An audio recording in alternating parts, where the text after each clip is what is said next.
La semana pasada estábamos recordando un poquito de la iglesia ahí en Corinto y la situación que dio lugar a esta carta. Y yo les explicaba que si bien el apóstol Pablo había fundado la iglesia ahí, esta era una iglesia muy inmadura, una iglesia en donde había muchos dones y había muchas bendiciones de Dios, pero la falta de amor y la rivalidad, la competencia, hacían que en esta iglesia, en vez de verse el fruto del crecimiento real, en una vida cada día más fiel y piadosa, se veía lo contrario, se veía que la iglesia mostraba muchas señales de inmadurez, y había pecados que no se estaban tratando en la iglesia, y había falsos maestros que estaban acechando también. Así que en medio de esa situación, Pablo ya había confrontado a la iglesia y por la gracia del Señor, la iglesia había respondido bien. En general, la iglesia había mostrado señales de arrepentimiento y querían caminar en un camino de obediencia, pero no estaba todo resuelto. Todavía había personas ahí que seguían creando división y había un problema que Pablo también está tratando acá, que es que seguía habiendo gente que no reconocía el ministerio de Pablo. Y uno podría decir, bueno, no importa lo que la gente piense del líder, lo que importa, ¿no es cierto?, es el Señor y su obra. Pero el problema es que si el líder es desacreditado, ¿cómo va a poder enseñar y guiar a esta iglesia en un camino de obediencia a Dios? Así que a Pablo le duele mucho que aunque él fundó esta iglesia y ama profundamente esta iglesia, haya tanto menosprecio hacia él.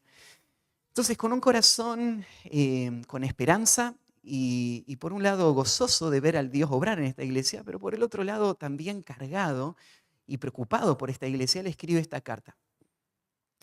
Y en esta carta uno puede notar cómo Pablo está hablando de su ministerio y está mostrando de que sí, tal vez su vida no parece tener las marcas de los grandes oradores que ellos habían conocido ahí en Corinto, pero es así porque Dios usa instrumentos débiles para hacer su obra.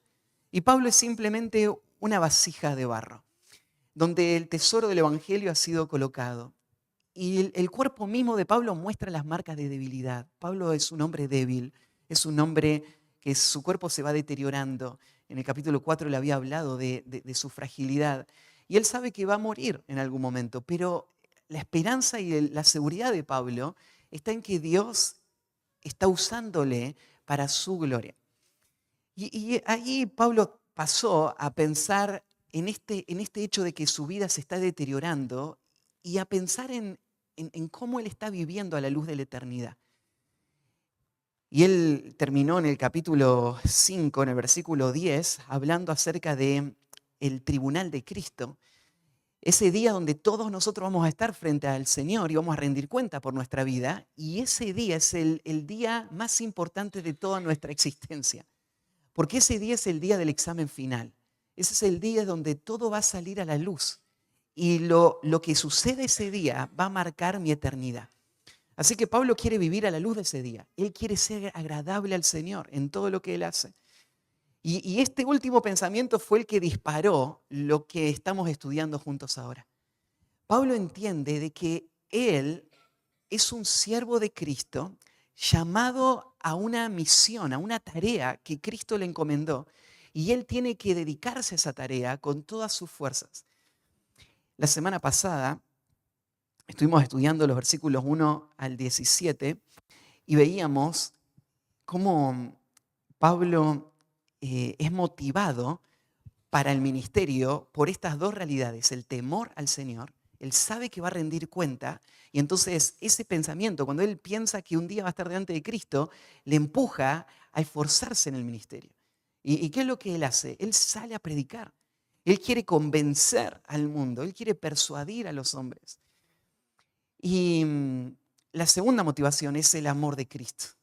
Cuando Pablo piensa en todo lo que Cristo hizo por él, Él no puede quedarse ahora de brazos cruzados, solamente mirando lo que pasa a su alrededor. Él tiene que hacer algo.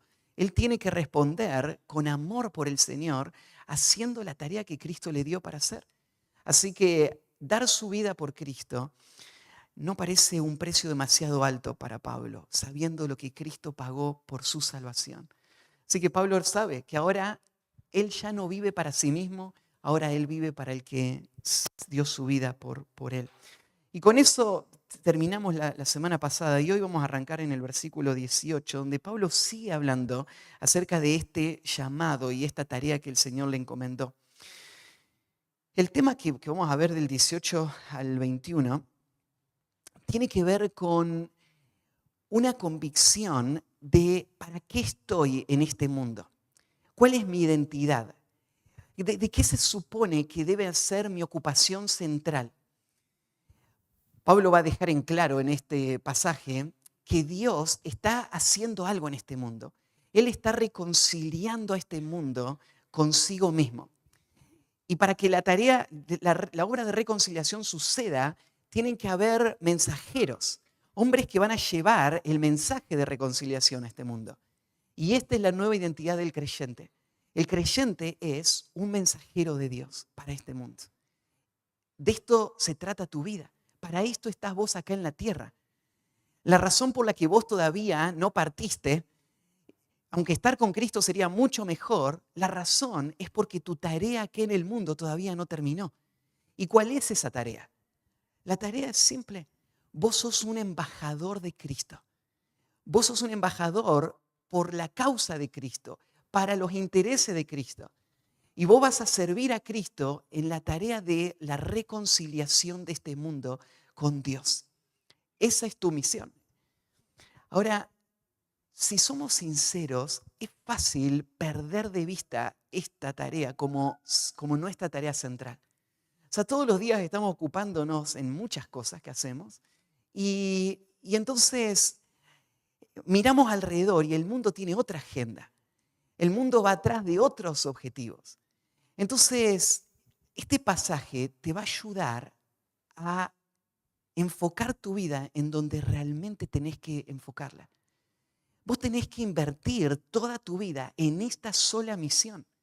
Vos tenés que abrazar este llamado. Vos tenés que saberte parte de esta misión y tenés que consagrarte a esta tarea. Lo que yo voy a hacer en esta predicación es llamarte a que vos abraces tu llamado de ser un siervo de Cristo, enviado por Cristo a la obra misionera. Vos tenés que abrazar ese llamado y ese llamado no es para algunos, es para todos los que hemos conocido la gracia de la salvación. Acompañado con la salvación vino también este llamado a ser un heraldo de Cristo. Y esta es tu identidad, esta es tu misión, de esto se trata tu vida. Todo lo demás es complementario, todo lo demás va a servirte como herramientas para lograr este objetivo. Pero este es tu objetivo. Estas son, como decíamos la semana pasada, las órdenes de marcha. Esta es nuestra misión, esta es nuestra tarea. Pablo lo entendía muy bien. Pablo vivió desde que él se convirtió hasta el último día de su vida con esta convicción que él era un embajador de Cristo y él iba a dar toda su vida para esta misión.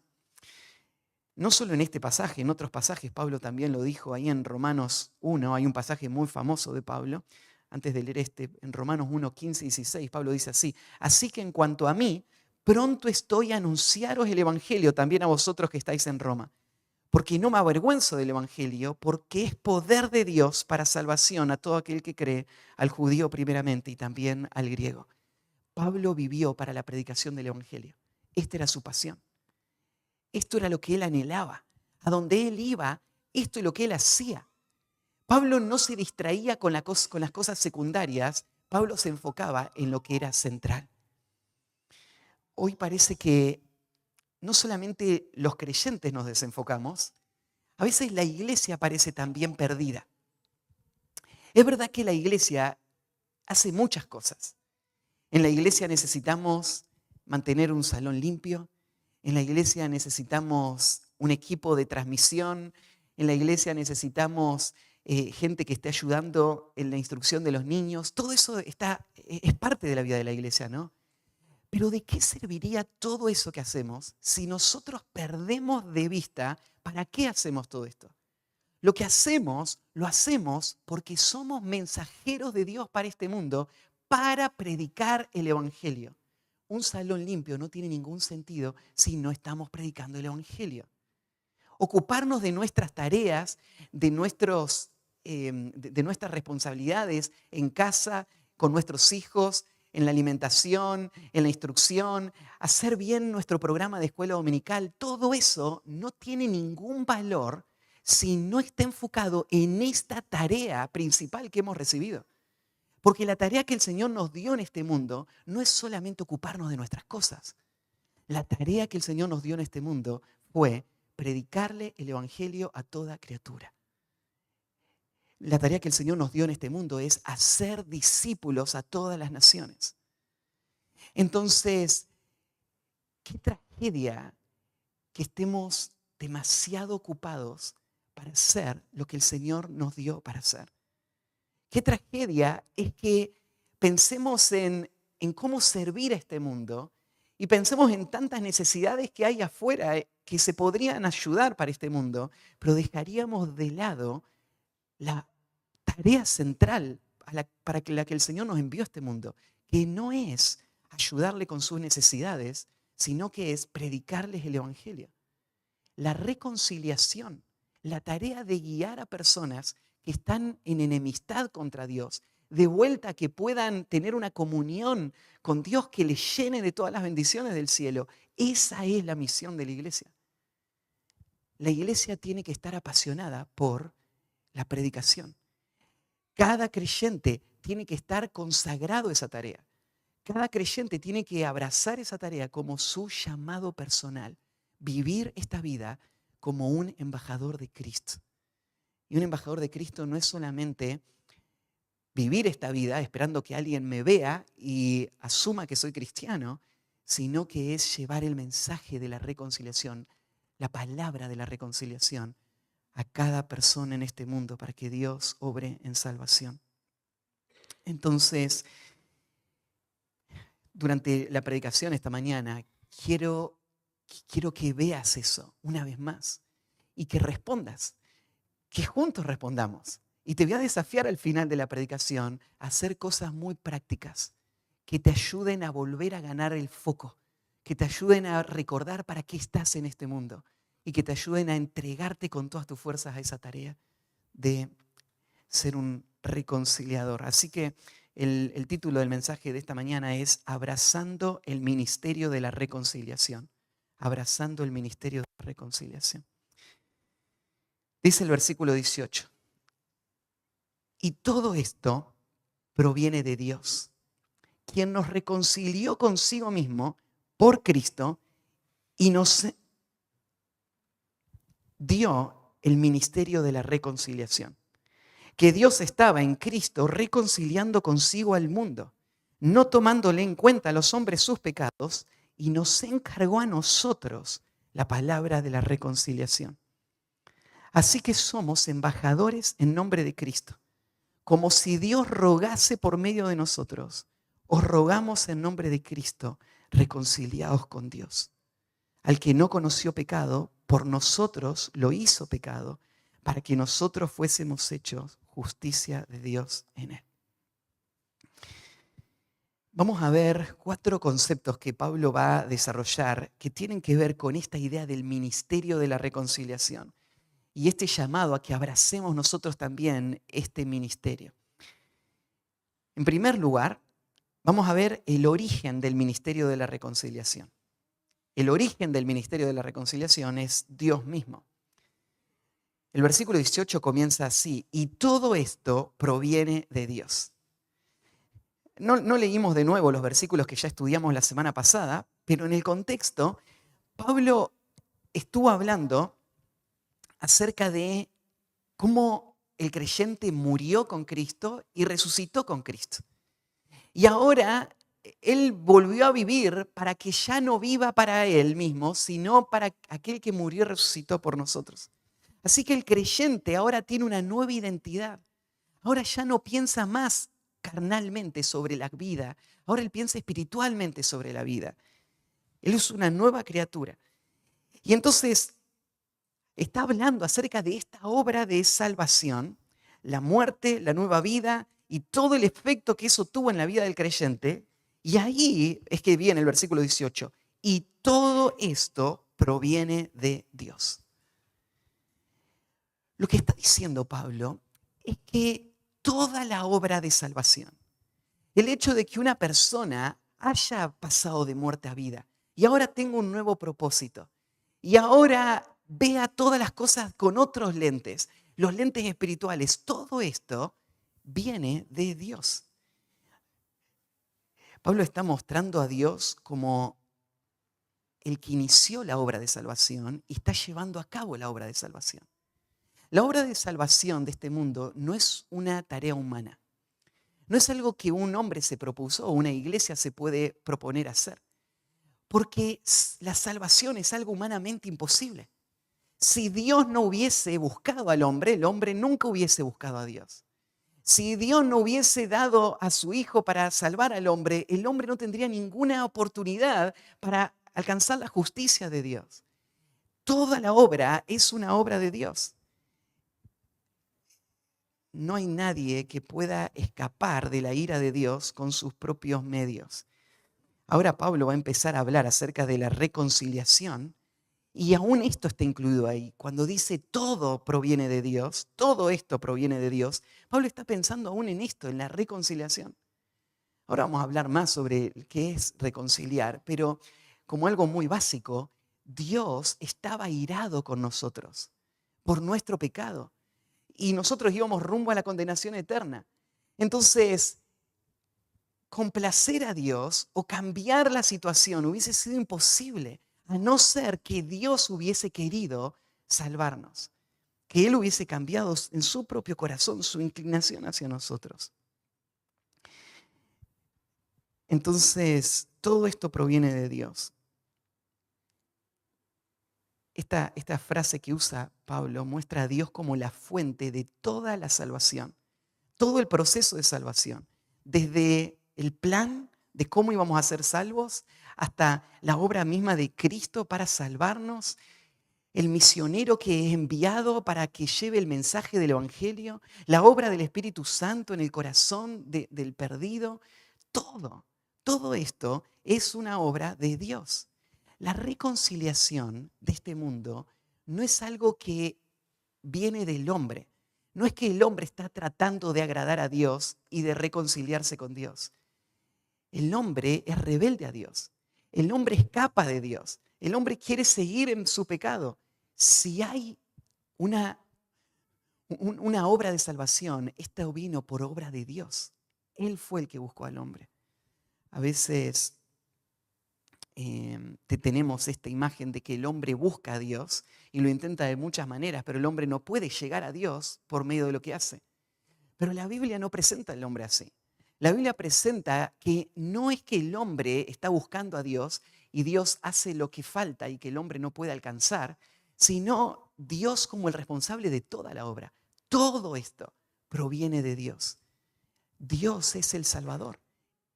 Si hay salvación es porque Dios quiso que haya salvación. Es su gran misericordia. Entonces, como todo viene de Dios, toda la gloria de la salvación va a ser para Dios. Cada vez que alguien escucha y responde al Evangelio, lo que decimos es, todo esto proviene de Dios. Cuando alguien está disfrutando de los beneficios de la salvación, decimos, todo esto proviene de Dios. Cuando alguien está creciendo, madurando y está caminando una vida de obediencia, decimos, todo esto proviene de Dios. Dios es el autor de todo esto. Y esto nos enseña algo, Dios es un Dios salvador. Dios se goza en salvar. Es parte de su naturaleza, es su carácter salvar. Así Él es. Esto lo vemos desde el comienzo en Génesis, cuando Moisés presenta a Dios como un Dios redentor, cuando Él redime toda la creación. Y toda la Biblia muestra un Dios salvador. Entonces, la salvación va a reflejar la gloria de Dios, va a reflejar la bondad de Dios, la misericordia de Dios. Ahí en 1 Corintios 1:30, Pablo también le había dicho a los corintios estas palabras: mas por Él estáis vosotros en Cristo Jesús, el cual nos ha sido hecho por Dios sabiduría, justificación, santificación y redención, para que, como está escrito, el que se gloría, gloríese en el Señor. ¿Notaste esa primera parte? Mas por Él estáis vosotros en Cristo. ¿Cómo llegaste vos a Cristo? Todo esto proviene de Dios. Fue por Él. Él fue el que hizo esta obra de salvación. Este versículo nos recuerda la soberanía de Dios en la salvación. Dios es el que salva. ¿Y para qué Dios salva? Es lo que dice al final. Dios lo hizo para que, como está escrito, el que se gloríe, gloríese en el Señor. Toda la gloria de la obra misionera es para Dios, porque Él es el misionero. Él es el que dirige toda la obra misionera. Y Él es el que trae todo el fruto de la obra misionera. Dios es el Dios misionero y Él que nos ha hecho parte de su tarea misionera. Dios es el que salva. Todo esto proviene de Él. Entonces, el origen de la obra misionera, el origen de este ministerio de reconciliación es Dios mismo. Es su carácter, es su propósito, es su plan de salvar. Todo esto viene de Él. Esto es lo que Él quiere. Y mira cómo describe lo que Dios hizo. Quien nos reconcilió consigo mismo. Acá, ¿no es cierto? Vos ves que Dios es el que está haciendo toda la tarea. Dios no está diciendo acá, nosotros nos reconciliamos con Dios. Está mostrando acá al Dios como el Dios que hace toda la obra. Él nos reconcilió consigo mismo. Nosotros fuimos los que recibimos la bendición de la reconciliación, pero Dios es el que lo hizo. Él nos reconcilió. Fíjate, esta expresión nos reconcilió consigo mismo. Muestra este cuadro de qué implica la salvación. La salvación tiene que ver no solamente con la salvación de un lugar que es el infierno. No es la salvación solamente de la esclavitud del pecado. La salvación principalmente tiene que ver con nuestra relación con Dios. Por nuestro pecado, nosotros éramos enemigos de Dios. La ira de Dios estaba sobre nosotros. Y claro, iba a venir el infierno como consecuencia de nuestro pecado. Dios estaba en nuestra contra. Había una enemistad. Esa enemistad no vino porque Dios no nos ame. Esa enemistad vino porque nosotros nos rebelamos contra Dios. Esa enemistad vino porque nuestro pecado es contrario a la naturaleza de Dios y Dios tiene que castigarlo. Entonces ahora nosotros, enemigos de Dios, estamos bajo la ira de Dios. Y lo que Dios va a hacer, Él va a reconciliarnos consigo mismo. Él va a ser el que va a tomar la iniciativa para salvarnos de su propia ira. Su ira era el peligro, su ira era lo que nos condenaba. Entonces esta es la expresión, Dios es el que lo va a hacer. Esta palabra reconciliar tiene que ver no solamente con una situación emocional. Cuando nosotros pensamos en reconciliarnos, a veces pensamos en la imagen de nuestros hijos. De repente un hijo le pega al otro y vos los agarrás, les hablás y le decís, ahora pedile perdón a tu hermano. Y entonces lo que estás buscando es esta reconciliación. Pero esta reconciliación es una reconciliación que se queda muy corta para mostrar lo que Dios hizo con nosotros. No es que Dios lo que está haciendo es solamente diciendo, bueno, está bien, ya está, no pasa nada, seguimos y vamos a ser amigos. No es una reconciliación emocional, es una reconciliación real. Es una reconciliación que tiene que ver con una deuda y una ira santa, justa, que condena al hombre. Reconciliación iba a requerir la obra de Cristo, que ahora lo vamos a ver en la próxima frase.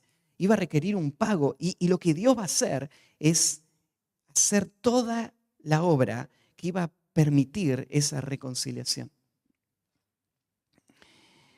Entonces, Romanos capítulo 5, versículo 10, nos habla de esa reconciliación con estas palabras. En Romanos 5:10 dice, porque si siendo enemigos fuimos reconciliados con Dios por la muerte de su Hijo, mucho más estando reconciliados seremos salvos por su vida. Todo el cuadro está pintado acá. Siendo enemigos, esa era nuestra condición inicial. Y después la intención de Dios de reconciliar.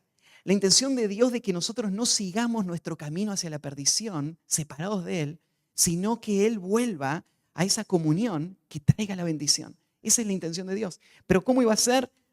Fuimos reconciliados por Dios por la muerte de su Hijo. Y eso es lo que dice la próxima frase en el pasaje que estamos estudiando. Quien nos reconcilió consigo mismo por Cristo. Cristo es el intermediario. Cristo es el medio por el cual la reconciliación es posible. Cristo hizo posible la reconciliación porque Él va a pagar el precio por nuestro pecado. Solo Cristo podía satisfacer esa ira que estaba sobre nosotros. Entonces vos pensá en esto.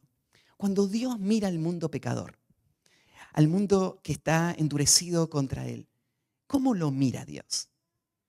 Bueno, si vos tenés la imagen de un Dios que está de brazos cruzados diciendo, esperen un poco y van a ver lo que le voy a hacer. Solamente esperen y van a ver la ira que voy a traer sobre todo este mundo y cómo voy a destruir a todos mis enemigos. Si vos ves a un Dios que es indiferente, estás viendo a un Dios distorsionado. Porque este pasaje nos está diciendo que fue en Dios que nació la intención de reconciliar. Y Él fue el que hizo todo lo que iba a ser necesario para traer la reconciliación. O sea, dar a su Hijo, su único Hijo. La muerte de Cristo era necesaria para traer esa reconciliación. Y Él lo hizo. Él lo hizo porque está en su carácter salvar. Dios es un Dios salvador. Por eso cuando hay un creyente que es indiferente al mundo perdido, esto es totalmente inconsistente con su identidad. Esto es totalmente contrario a lo que él profesa, ¿no? Es lo que le pasó a Jonás. Cuando al final del libro Dios lo confronta a Jonás y le dice, vos tuviste compasión por esta calabacera que creció en un día y después murió, y no voy a tener yo compasión por toda esta ciudad, donde hay más de 120.000 que no saben distinguir su mano derecha de su mano izquierda. Dios le está confrontando a Jonás con esta realidad. ¿No me conocés, Jonás? Claro que lo conocía. Solo que Jonás no quería ser como Dios en este aspecto. No quería tener la compasión de Dios. Y ahí Dios le confronta. Dios es un Dios misericordioso. En Él nacen las misiones, porque es su carácter salvar. Él es el que busca al hombre. Cuando el hombre cayó en el huerto del Edén, ¿fue el hombre que buscó a Dios para que Dios le ayude en la condición en la que estaba? No, el hombre se escapó de Dios. Fue Dios el que buscó al hombre. Dios es el origen de las misiones. Entonces, vos mirás tu propia vida y tenés que pensar esto. Si yo estoy acá, fue por gracia de Dios. Él me buscó. Fue su amor, fue su misericordia, fue su obrar por mí. Pero mira lo próximo que dice. No solamente Dios nos reconcilió consigo mismo, sino que nos dio el ministerio de la reconciliación. El mismo nosotros ahora se vuelve a usar. El mismo nosotros que recibe la reconciliación es el mismo nosotros que recibe ahora una tarea para hacer. ¿Te das cuenta ahí? Ese nos dio el ministerio de la reconciliación no está hablando de los apóstoles. Pablo no está hablando de él como un misionero. Él está hablando de nos reconcilió y ahora nos dio el ministerio de la reconciliación. ¿Sabes lo que quiere decir este pasaje? Que todos los que han sido salvados por la gracia de Dios ahora han sido llamados por la voluntad de Dios para que sean sus mensajeros para este mundo.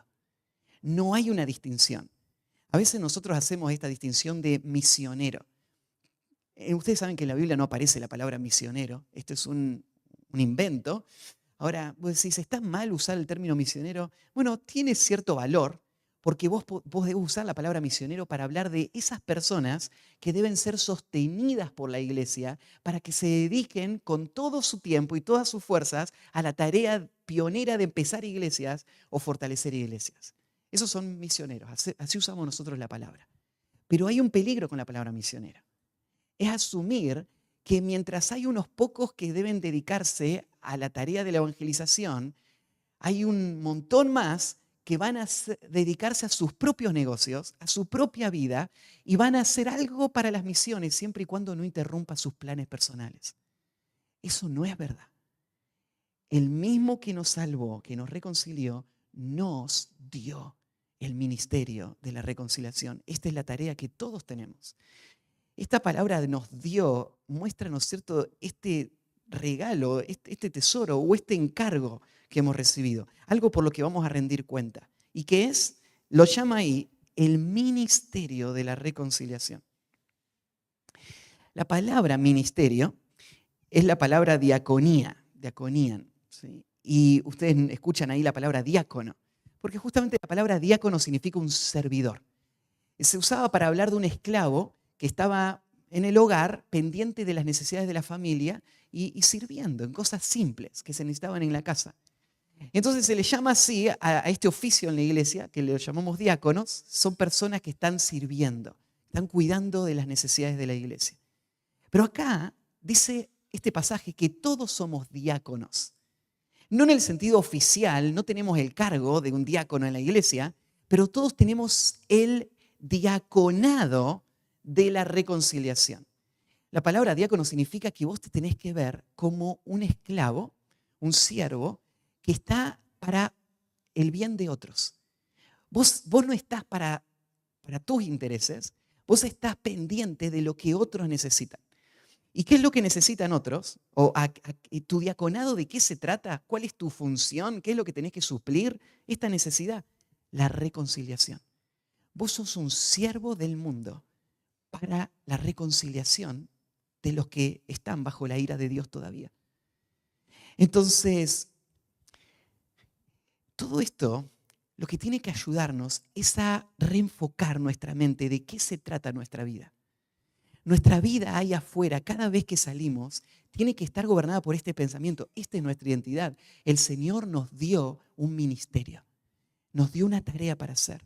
Es servir a este mundo que está enemistado con Dios, que está bajo la ira de Dios, con la tarea de la reconciliación.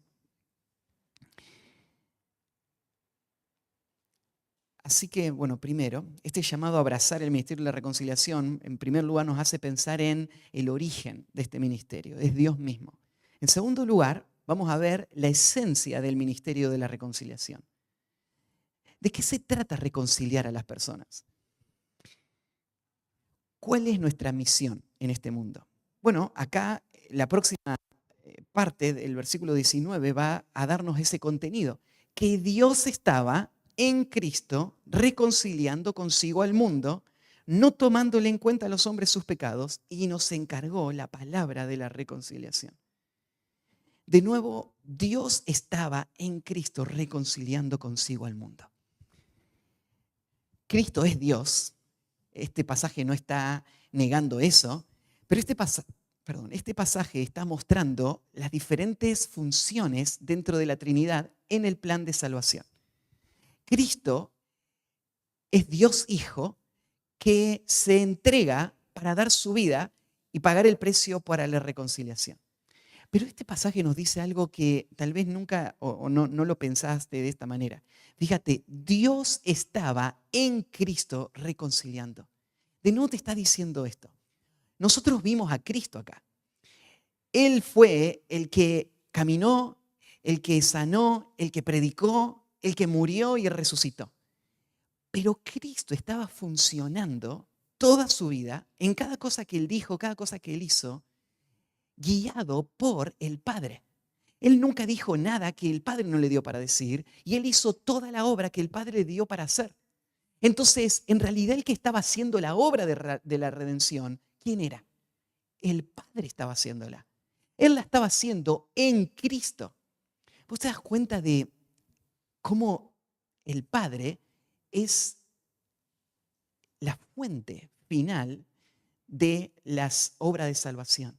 Él fue el que quiso salvar, él fue el que planeó salvar. El Hijo es el que respondió a la necesidad de el Cordero que iba a pagar el precio por el pecado.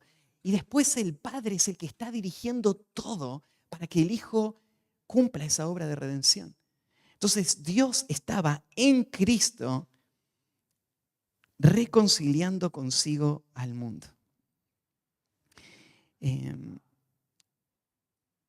Esta expresión trae un poco de controversia. Recién veíamos que Dios estaba buscando reconciliar, pero ¿a quién está reconciliando Dios? Bueno, esta expresión dice que Él estaba reconciliando a través de Cristo al mundo. Esa expresión trae mucha controversia porque hay algunos que dirían esto. Como este versículo dice que Dios estaba reconciliando al mundo, lo que tenemos que entender es que tarde o temprano todas las personas van a ser salvas. Ustedes saben que esta doctrina que llamamos el universalismo es muy común. Hay mucha gente que lo piensa así. Hay muchas personas que creen que no existe el infierno, que existe un lugar de dolor después de esta vida, pero solamente transitorio, que al final, tarde o temprano, todos van a terminar en el cielo. De cualquier religión, en cualquier forma en la que hayan muerto, Dios es misericordioso y va a salvarlos a todos. Entonces acá dice, Dios estaba reconciliando consigo al mundo. Entonces, ¿quién es salvo? Todo el mundo va a ser salvo. Pero este pasaje no está enseñando el universalismo. La Biblia claramente habla de que la mayoría de las personas van a estar en el infierno. Ancha es la puerta, espacioso el camino que lleva a la perdición. Muchos son los que van por él. Entonces, claro que la Biblia habla del infierno. Dice que la mayoría van a ir al infierno. Entonces, ¿por qué ahora en este versículo dice que Dios estaba reconciliando al mundo? Algunos lo han tratado de resolver de otra manera. Han dicho, bueno, la palabra mundo acá no significa todas las personas. Cuando dice que Dios estaba reconciliando consigo al mundo, significa que Él estaba reconciliando consigo a personas de todo el mundo. No a todas las personas de todo el mundo, sino a algunas personas de todas partes del mundo. Estas personas que dicen esto claramente están evidenciando falta de compromiso con la exégesis bíblica. Porque si bien estas personas, muchas profesan estar sujetas a la Escritura, no hay ningún texto en la Biblia donde se hable del mundo como los elegidos de todo el mundo. No hay ningún pasaje en toda la Biblia que claramente se demuestre que está hablando de que Dios estaba salvando a personas elegidas de todo el mundo. Para poder asumir eso, vos tenés que ya llegar a este pasaje con un prejuicio. Vos tenés que llegar a este pasaje pensando que Jesús no murió por todos. Si vos llegás pensando que Jesús no murió por todos, entonces vas a insertar en esta palabra mundo esta idea de personas de todo el mundo. Pero sería imposible sacarlo directamente de este pasaje o de ningún otro pasaje. Sería imposible sacarlo de Juan 3:16 o de ningún otro pasaje que habla del amor universal de Dios.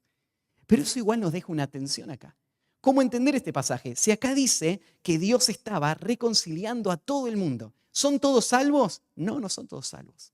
¿Y entonces qué significa mundo? ¿Significa algunas personas? No, significa todas las personas. ¿Y entonces qué significa que Él estaba reconciliando consigo al mundo?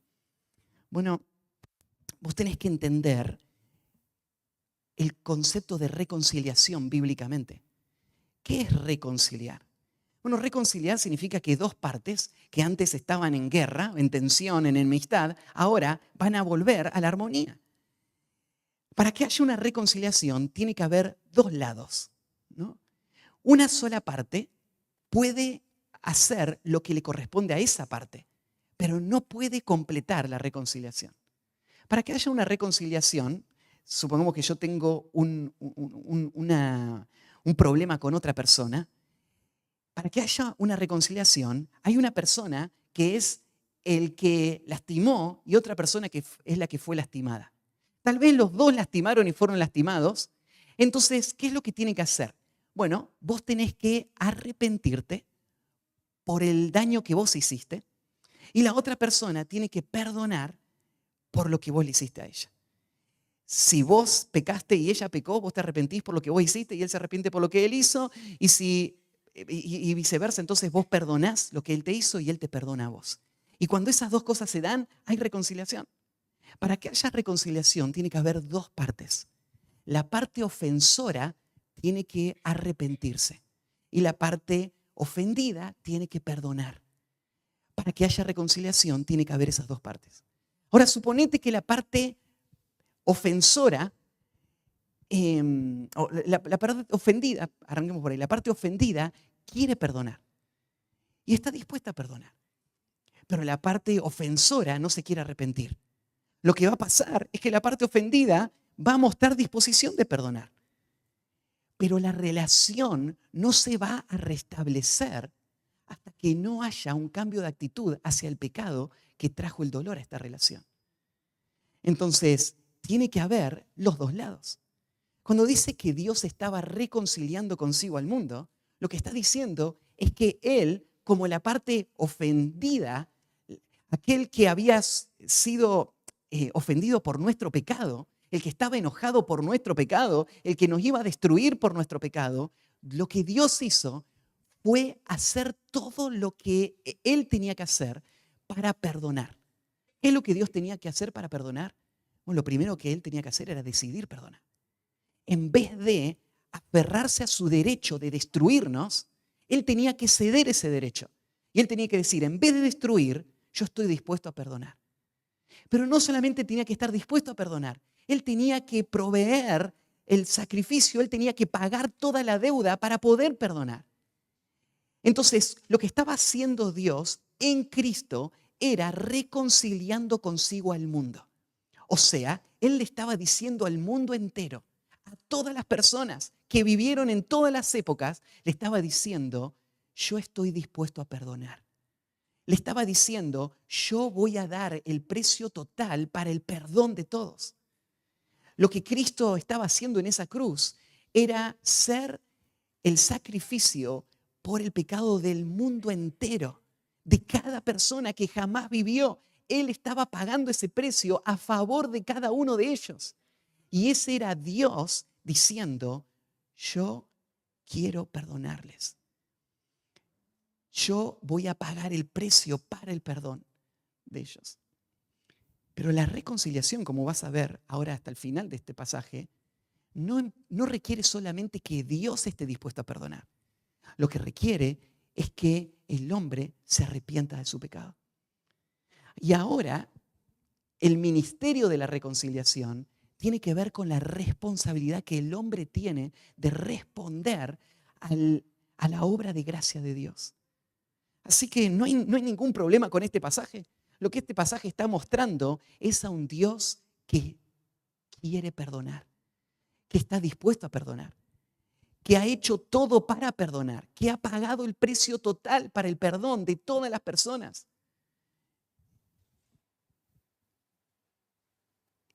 Y el versículo sigue, no tomándole en cuenta a los hombres sus pecados, y nos encargó la palabra de la reconciliación. El perdón es la obra de la reconciliación. Lo que Dios está buscando con este mundo no es solamente cambiar las situaciones que pasan, no es solamente aliviar las condiciones y las consecuencias del pecado. Lo que Él quiere es arreglar el problema del corazón. Lo que Dios está buscando es una reconciliación que va a lidiar con el pecado mismo. Entonces Dios va a buscar esa transformación. La esencia de la reconciliación es el perdón del pecado. Esa es la tarea. Eso es lo que Dios está buscando. Y el perdón de pecados tiene que ver con una obra que Dios hizo, tiene que ver con la intención de Dios de perdonar, con la muerte de Cristo y tiene que ver con la responsabilidad del hombre a responder al mensaje del Evangelio que va a explicar ahora en la próxima parte. Y entonces dice, y nos encargó la palabra de la reconciliación. ¿Cuál es la palabra de la reconciliación? Es el mensaje del Evangelio. La palabra de la reconciliación es la palabra que debe llegar a cada oído en este mundo para que las personas se reconcilien con Dios. ¿Y qué significa que se reconcilien? ¿Significa ustedes tienen que ganar el favor de Dios? No, eso ya está. Dios ya quiere perdonarlos. ¿Significa que ellos tienen que ganar mérito para merecer la salvación? No, no. Cristo ya pagó. Él ya estaba reconciliando consigo al mundo. Lo que la persona tiene que hacer es ahora arrepentirse y creer. Lo que tiene que hacer la persona es responder a esa obra de Dios, viendo su pecado, viéndose perdida e invocando el nombre del Señor para ser salvo. Ese es el Evangelio, la palabra de la reconciliación. Así que lo que el Señor nos encargó para este mundo no es solamente que el mundo nos vea distintos. No es solamente que podamos hacer algo para ayudar en las necesidades que este mundo tiene. La tarea central del pueblo de Dios es la predicación, es la palabra de la reconciliación, que va a hacer que esta condición cambie y entonces la bendición del Señor llegue en la vida de esta persona. Entonces, el origen del ministerio de la reconciliación es Dios mismo. La esencia del ministerio de la reconciliación es el perdón. La responsabilidad ante el ministerio de la reconciliación, sería el punto número 3, es la obediencia. La responsabilidad ante el ministerio de la reconciliación es la obediencia.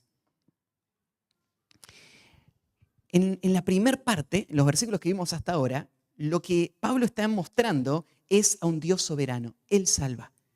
Si alguien va a ser salvo es por obra de Dios.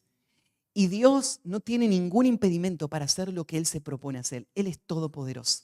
Así que la salvación es del Señor. Pero ahora Pablo nos va a llevar a la segunda parte de esta ecuación, porque nos va a mostrar que hay una responsabilidad en el hombre. Hay una responsabilidad en la iglesia y hay una responsabilidad en los que escuchan el Evangelio. La salvación es de Dios, pero hay una responsabilidad y la responsabilidad es obedecer al llamado del Evangelio. Y dice entonces el versículo 20, así que la conclusión lógica de lo anterior es esta: somos embajadores en nombre de Cristo, como si Dios rogase por medio de nosotros, os rogamos en nombre de Cristo, reconciliados con Dios. Siendo de que Dios quiere salvar al mundo, siendo de que Él hizo ya todo para perdonar al hombre sus pecados y nos dio a nosotros el ministerio de la reconciliación, Pablo llega ahora a esta conclusión. Esta es nuestra nueva identidad. Lo que nosotros somos embajadores. La palabra embajador tal vez hoy podría significar algo un tanto distinto. Hoy vos pensás en un embajador como alguien con muchos privilegios y un lugar de mucha influencia y riqueza. En el mundo antiguo no era necesariamente esa la condición, pero sí un embajador es una persona que es nombrada un representante de una nación para poder hacer convenios, para poder llevar mensajes, para poder administrar la relación entre dos naciones. Entonces, los embajadores que había en aquel tiempo servían como voceros del Imperio Romano, servían como los representantes del imperio allá. Entonces son personas que, aunque son ciudadanos de Roma, están viviendo en otros lugares y están hablando en nombre del emperador. Y ahora Pablo dice, nosotros somos embajadores. Ser un embajador no es una tarea de medio tiempo para el pueblo de Dios. No es solamente la tarea de un viaje especial que él hace. Ser un embajador es lo que va a mover toda su vida. Si vos pensás en un embajador de aquel tiempo, si lo nombraban embajador de tal nación, él se iba a tener que mudar con toda la familia a ese lugar. Si lo nombraban embajador, él se iba a dedicar a estar en la tarea que le habían asignado. Él iba a rendir cuenta por esta función. Entonces, esta era su identidad. Claro, él hacía otras cosas. Él salía a comprar, él construía su casa, él estaba con su familia, pero su llamado, su misión, su tarea era ser el embajador. Esta es la tarea de cada creyente, ser un embajador de Cristo. Hay algunos versículos que nos ayudan a tener un cuadro de cómo se ve esta tarea de ser un embajador. Le voy a citar algunos. Ahí en Proverbios 13 y 17, fíjate lo que dice de un embajador. Dice, el mal mensajero acarrea desgracia, mas el mensajero fiel acarrea salud. Un mensajero es alguien que lleva un mensaje. Y este hombre es responsable por ese mensaje. Y su vida va a incidir en la vida de otros. Un mensajero es una función muy importante. Ahí en Malaquías 2:7 habla de los líderes de la nación de Israel como voceros de Dios y usa esta expresión, Malaquías 2:7. Porque los labios del sacerdote han de guardar la sabiduría y de su boca el pueblo buscará la ley, porque mensajero es de Jehová de los ejércitos. Ahí está haciéndonos pensar en los líderes como mensajeros de Dios. Son personas que reciben un mensaje y tienen que ir y proclamarlo. Y entonces el pueblo tiene que escucharle de esta manera. Esto es lo que implica ser un heraldo, ser un embajador, un vocero de Dios. Hay pasajes ahí en el Nuevo Testamento también, en Mateo 26, 17, perdón, Hechos 26, 17, 18, Pablo habla de su llamado a ser un vocero. Pero ahora vemos entonces, todos nosotros somos embajadores, y uso una expresión más, en nombre de Cristo. En nombre de Cristo significa para los propósitos de Cristo. Somos embajadores a favor de Cristo, de parte de Cristo, por amor de Cristo. Todas estas formas serían válidas para entender este concepto de en nombre de Cristo.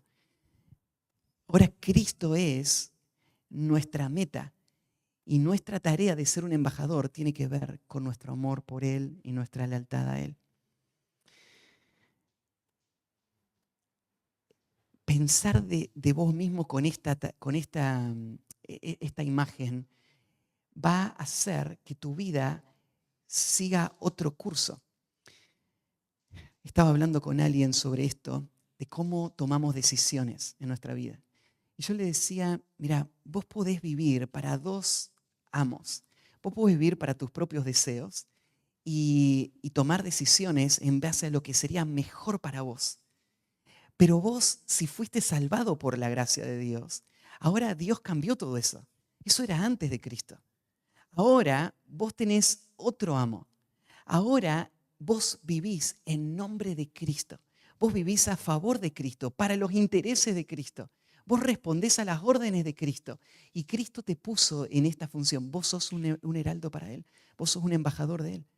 Entonces, lo que vos tenés que pensar, estábamos hablando de ciertas decisiones, es estas decisiones que yo estoy tomando. ¿Las estoy tomando porque pienso que esto va a servir más para los intereses de Cristo o pienso que van a servir más para mis intereses? ¿Estoy pensando de que esto honra a Cristo? ¿De que esto sigue las directivas de Cristo? ¿De que esto lo estoy haciendo por amor de Cristo o no? Porque no tenés un punto intermedio. O vos vas a vivir como un embajador de Cristo en este mundo, o vas a vivir para vos mismo. Y esto es lo que Pablo dice, esto es lo que somos. Y agrega algo más. Esta es la postura del embajador. Como si Dios rogase por medio de nosotros, os rogamos en nombre de Cristo, reconciliados con Dios. Esta es nuestra tarea, este es nuestro mensaje. Cuando vamos al mundo, nosotros hablamos en nombre de Cristo. ¿Y cuál es la postura del predicador?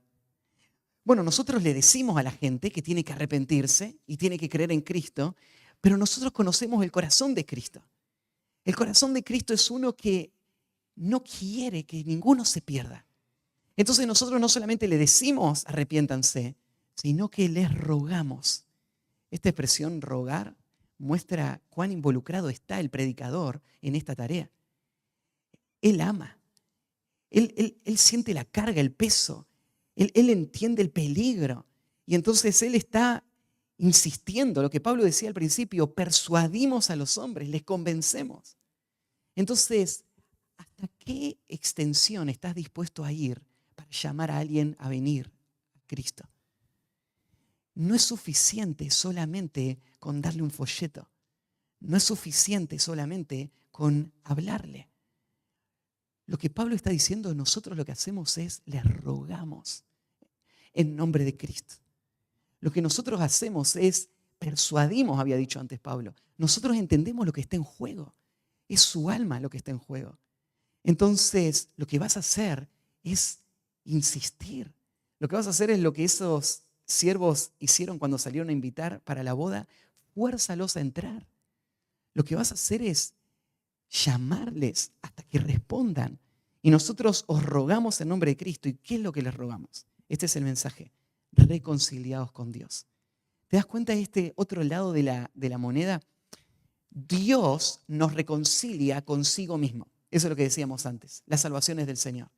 Pero ahora Pablo dice que cuando nosotros predicamos, lo que le decimos a la gente es, ustedes reconcíliense con Dios.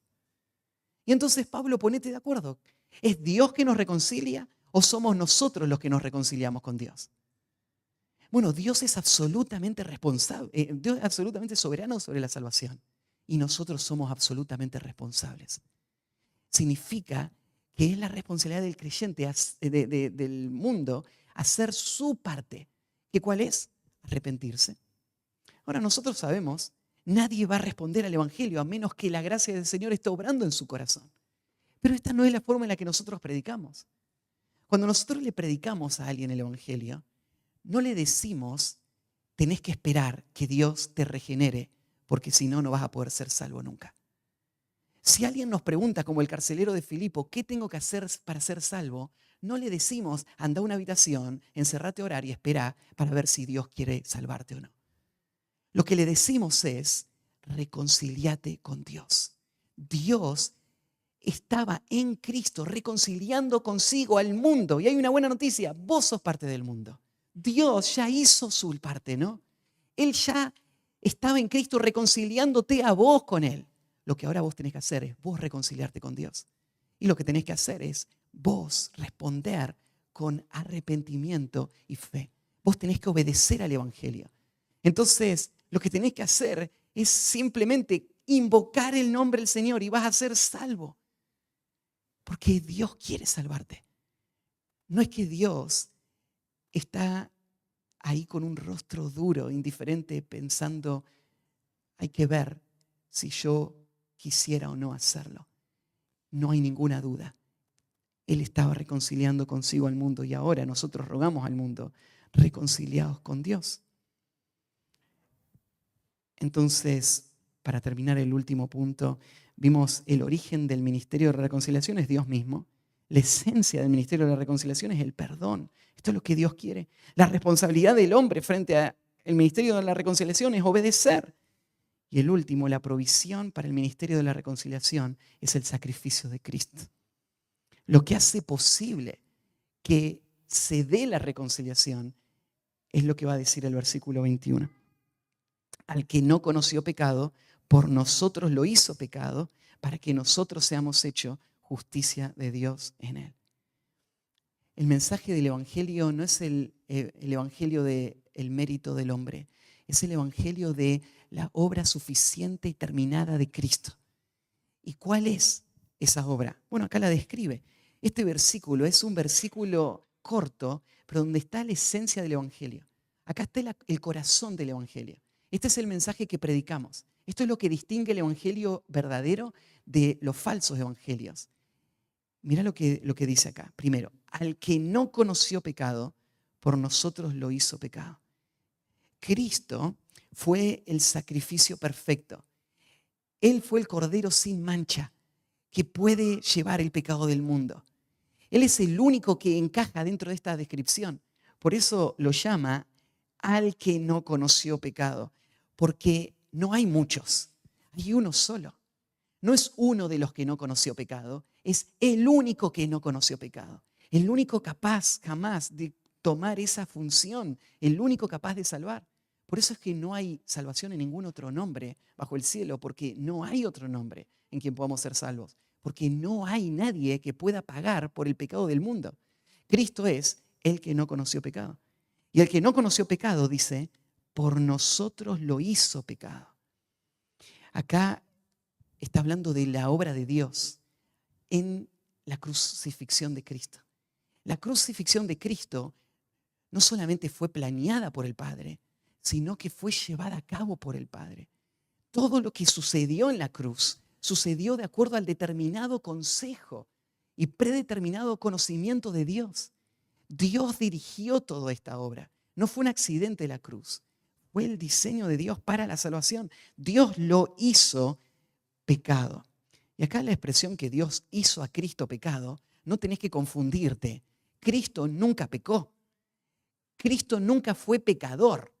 Acá no dice que Dios lo hizo a Jesús pecador. Él nunca fue pecador. Él siempre fue santo. Él murió santo. ¿Pero qué significa que Él lo hizo pecado?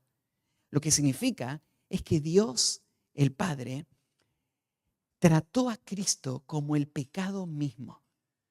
Y es interesante acá cómo lo dice. No dice que Dios lo hizo pecados. Dios no agarró a Jesús y puso todos los pecados de la humanidad uno por uno, sino lo que hizo fue el pecado que tiene todas las expresiones que toda la humanidad ha visto desde el principio de la historia hasta el final, todo como un solo paquete. Y el pecado ahora pasa a ser Cristo. Para Dios, Dios va a tratar a Cristo como si fuese a ser el pecado mismo. Y por eso la cruz, por un lado, es un hecho aberrante, es el acto más injusto de la historia, y por el otro lado es el acto más justo de la historia. Porque el que está muriendo ahí está cargando con todo mi pecado, con todo tu pecado, con todo el pecado de toda la humanidad. El pecado en sí, todo eso está en Cristo. Y por eso el que lleva el pecado de toda la humanidad merece morir. Y Cristo va a morir bajo la ira de Dios porque Dios lo hizo a él pecado. Lo hizo pecado, y agrega esto, por nosotros. Este por nosotros es mucho más personal que la expresión anterior. Antes había dicho que Dios estaba reconciliando al mundo y ahora es mucho más personal. Nosotros, los que somos parte del pueblo de Dios, los que tenemos los beneficios de la obra de Cristo, ahora tenemos que pensar de esta manera: por mí Él fue hecho pecado. Y acá está el equilibrio perfecto de esta ecuación. Cristo vino a salvar a los pecadores, todos los pecadores. Pero la obra de Cristo va a beneficiar solamente a los que son reconciliados con Dios. Él, entonces, acá Pablo dice, por nosotros lo hizo pecado. Para que nosotros, y nosotros está hablando de los salvos, está hablando de la iglesia, nosotros seamos hechos justicia de Dios en Él. Este es el glorioso intercambio del que cantamos. El intercambio en donde todo mi pecado pasa a ser de Cristo y toda la justicia de Cristo pasa a ser nuestra. Y lo que ahora era imposible por la ley, ahora es posible por medio de la fe, porque ahora nosotros pasamos a tener la justicia de Dios por medio de la fe en Cristo. Entonces, todo esto sucedió. Todo esto es real. Todo esto no es una fábula, todo esto es verdad. Todo esto es lo que Cristo hizo para salvar al mundo de su pecado. ¿Y por qué Pablo nos está hablando de la obra de Cristo? Él nos está hablando de la obra de Cristo para que vos te veas lleno de la gracia de Dios, pero que te veas también responsable por la misión que el Señor te encomendó. El Señor nos dio no solamente la reconciliación, sino el ministerio de la reconciliación. Estas dos cosas son inseparables. Si vos valorás la obra y la salvación que recibiste en Cristo, ahora entonces tenés que abrazar esta responsabilidad, este llamado. ¿Y a qué se refiere abrazar esta responsabilidad? Yo hablaba hace un momento y pensaba en esa pregunta: ¿te ves vos como un embajador de Cristo? No me refiero a que si haces algo por evangelizar, sino que si vos ves que toda tu vida se resume en este gran llamado de vivir para servir a Cristo en esta tarea de reconciliar al mundo. ¿Vos ves que este es tu llamado? Vos estás viviendo cada tarea que estás haciendo en función de este propósito mayor, ya sea criando a tus hijos en casa, instruyéndoles, enseñándoles toda la verdad de Dios y su palabra y su llamado, el Evangelio, está sembrando en su corazón esa perspectiva de cómo vivir para la gloria de Dios. Hasta todas las tareas que hacemos, cada decisión que tomamos, la forma en la que vivimos nuestra vida financiera, la forma en la que vivimos nuestro tiempo. ¿Cuál es tu identidad? ¿Te ves vos como un embajador de Cristo? Y la pregunta es, ¿valorás esto que has recibido? ¿Lo tomás como una carga, como algo, ¿no es cierto?, que desearías no haber recibido? ¿O lo ves como un privilegio? Ahí en Efesios 3:8, Pablo dice así: a mí, que soy menos que el más pequeño de todos los santos, me fue dada esta gracia de anunciar entre los gentiles el evangelio de las inescrutables riquezas de Cristo. Este era el tesoro más grande que tenía Pablo. Él no podía entender cómo Dios querría darle a él este privilegio de ser uno que anuncia el evangelio. Anunciar el evangelio es lo que Dios nos encomendó y es la tarea que debemos abrazar. Pero no lo debemos hacer como una responsabilidad simplemente. Tenemos que vernos como Pablo. ¿Quién soy yo para que sea admitido en el pueblo de Dios y para que sea enviado por Cristo para cumplir esta misión? Entonces, ¿son tus decisiones consistentes con esto? ¿Estás viviendo con todas tus fuerzas para este propósito? ¿Estás viviendo para el avance del Evangelio? Esa es la pregunta que tenemos que hacernos esta mañana. Y lo que quiero desafiarte es que puedas responder estas preguntas con las personas que tenés más cerca. Quiero desafiarte a charlarlo en familia. ¿Está nuestra familia enfocada en este propósito, donde el Señor nos puso, en este barrio? ¿Está nuestra familia viéndose como una agencia misionera, en donde estamos viendo que la razón por la que existimos como familia es anunciar las virtudes del que nos llamó de las tinieblas a su luz admirable? Charlarlo con las personas que tenés a tu alrededor. No necesitas que se te encomiende a la obra misionera para poder vivir como un misionero con esta función. Vivilo. ¿Qué es lo que falta para poder abrazar esa responsabilidad? Pensalo en tu ciudad, pensalo en tu barrio.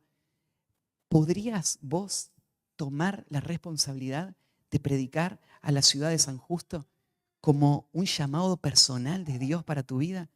¿Podrías vos pensar en qué forma lo vas a hacer este año?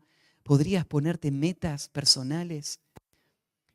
¿Podrías pensar en la obra misionera más lejos y entender que el Señor te llamó a vos también a hacer esa tarea? ¿Y de qué manera el Señor te vaya a usar en esa misión? En este mes que estamos pensando en la obra misionera, ¿de qué manera estás involucrándote en lo que el Señor está haciendo en otros lugares? Entonces te animo a hacerlo esta mañana para que el Señor pueda guiar tu vida en esto. Oramos. Padre, gracias por este pasaje que nos recuerda una vez más nuestra identidad. Y, Señor, tenemos que confesar, así como escuchábamos de estas mujeres que en la selva volvían a sus casas a confesarle a sus maridos que no habían sido fieles en la tarea del hogar. Tal vez, Señor, hoy sea un día en donde tengamos que confesarle a nuestras esposas, a nuestros hijos o a las personas que tú pusiste cerca nuestro, nuestros mentores, confesarles que no estamos abrazando el ministerio de la reconciliación. Y Señor, ayúdanos a hacerlo. Danos un corazón humilde para reconocerlo. Danos, Señor, la disposición a revertirlo. Ayúdanos a ser prácticos y esforzarnos para hacerlo. Danos, Señor, tu gracia y permítenos ver el fruto de esta obra. Da la gracia, Señor, de que veamos a muchos pasar de muerte a vida y permítenos ser tus siervos para esta ciudad y para este mundo. Gracias, Señor, por la vida de cada hermano. Gracias por lo que tú estás haciendo en sus corazones. Y ayúdanos, Señor, a seguir avanzando juntos para poder llevar el Evangelio hasta lo último de la tierra. En el nombre de Cristo Jesús. Amén.